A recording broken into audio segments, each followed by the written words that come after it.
Wilanda salam chai dam nang tinibu coronavirus lem tak chiang mai hangna akhung ayong ta cham isigama meeting ayong yungolak seminar hai training kibu taidam yungolak yom nok khing ta cham isigama social catering alau chengai pan tui moklak kai tai seng lak tango se tisina hangna wana ngau keng temanda tena pangam busi teman mulane siong bu apong je tau jengne apong tau lak jengne olo sing lak jengne ngau pha tam ngau lak jengne tau hebak yanang number chama coronavirus lem takka kada chama pu cha de olo wa sema nyai sama pa chai bu tak ngonang ni suwa ma atam de hadau tak hatjangai suma pa yang ya pui hadau singlak jine yo ongwan nang tau jingna tamana social distancing anglak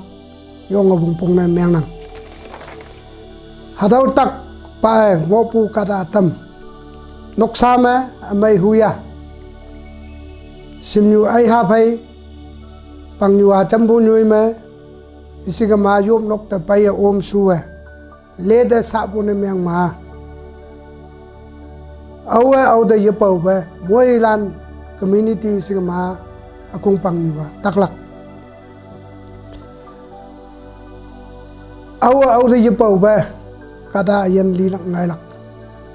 hibak chama piyak leibu yeibu kie moilan kada yan li na ngai lak hagia ngai bu alau kamik kwan kon ma tamana news kaya Facebook kaya WhatsApp kaya ngie painang lim suba ma akung ayong hai yom nok chambu kaya hakipu ya tau sau ya pai ma kada ayana awaya yilak tau jingne moilan na cha ja bai chai hingolak nyet pat yong olak jingne tamanda atau ngau keng pha bungonang number peli amai huya coronavirus nang ma pa bune meng ma nanga isolation ward ma anglak kata hauna yitam bu nyoi ma anglak yi yen nok bune meng ma nang manga nok sai pu mai nok te pha ba isolation ward matanga mu na ngai lak nambang nga social distancing anglaka prevention isigama yan na anglak yoma yong bu tuinu hayang moila ne ling oklak tu sau cha ngonang tau khai cha phai hing yin yat lak menu pang ha chambu nyui me hing yi cham lak hayang teman pa ma atau social distancing ang bu kaya tinibu coronavirus tak phai hokpu ma moila ne maidam ya yong oklak tau kai hadau ja phai chai pa hingok lak chingna teman da ngau geng wan bu ngau geng ten bu atau chingna